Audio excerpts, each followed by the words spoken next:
বয়স মাত্র ১৮ বছর ৮ মাস ১৪ দিন। এই বয়সেই দাবার বিশ্ব চ্যাম্পিয়ন হয়ে ইতিহাস গড়লেন ভারতের গুকেশ ডোমারাজু। দাবা বিশ্ব চ্যাম্পিয়নশিপের ফাইনালে বর্তমান চ্যাম্পিয়ন চীনের ডিং লিরেনকে হারিয়ে বিশ্বের সর্বকনিষ্ঠ দাবা চ্যাম্পিয়ন বনে গেলেন চেন্নাইয়ের এই গ্র্যান্ডমাস্টার। সঙ্গে জিতে নিলেন কোটি কোটি টাকা। ২০০৬ সালের ২৯ মে চেন্নাইয়ে জন্ম গুকেশের। বাবা রজনীকান্ত পেশায় একজন নাক কান ও গলা বিশেষজ্ঞ চিকিৎসক, আর মা পদ্মা অণুজীব বিজ্ঞানী।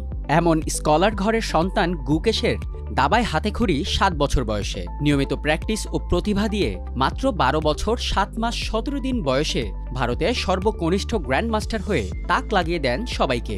সেই গুকেশ এবার সবচেয়ে কম বয়সে বিশ্ব চ্যাম্পিয়ন হয়ে তাক লাগিয়ে দিলেন গোটা বিশ্বকেই। এর আগে ১৯৮৫ সালে ২২ বছর বয়সে বিশ্ব চ্যাম্পিয়ন হয়ে রেকর্ড গড়েছিলেন রাশিয়ার কিংবদন্তি গ্র্যান্ডমাস্টার গ্যারি কাসপারভ। ২০২৪-এর চ্যাম্পিয়নশিপে চীনের ডিং লিরেনকে পরাজিত করে রেকর্ড গড়েন গুকেশ, আর দ্বিতীয় ভারতীয় হিসেবে হয়েছেন ক্লাসিক্যাল দাবা বিশ্ব চ্যাম্পিয়ন। ২০০০ সালে প্রথম ভারতীয় হিসেবে এই খেতাব জিতেছিলেন বিশ্বনাথ আনন্দ। এরপর সব মিলিয়ে আরও ৪ বার দাবা বিশ্ব চ্যাম্পিয়ন হন তিনি। ২০২৪ ওয়ার্ল্ড চ্যাম্পিয়নশিপের মোট প্রাইজ মানি ছিল $২৫ লাখ, যেখানে প্রতিটি ক্লাসিক্যাল ম্যাচ জিতলে পাওয়া যায় $2 লাখ। চ্যাম্পিয়নশিপ জেতার পথে মোট ৩টি ম্যাচ জেতেন গুকেশ, এতে আয় করে নেন $৬ লাখ।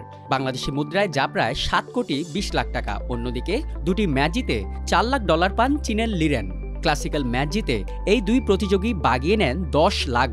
মোট প্রাইজ মানির $২৫ লাখ মধ্যে বাকি থাকা $১৫ লাখ ভাগ করে দেয়া হয় গুকেশ ও লিরেনের মধ্যে।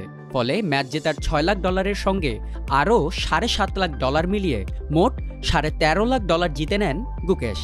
বাংলাদেশি মুদ্রায় যা ১৬ কোটি টাকারও বেশি। দাবা বিশ্ব চ্যাম্পিয়নশিপে গুকেশ ইতিহাস গড়ার পর সামাজিক যোগাযোগ মাধ্যম এক্সে তাকে অভিনন্দন জানান ভারতের প্রধানমন্ত্রী নরেন্দ্র মোদী।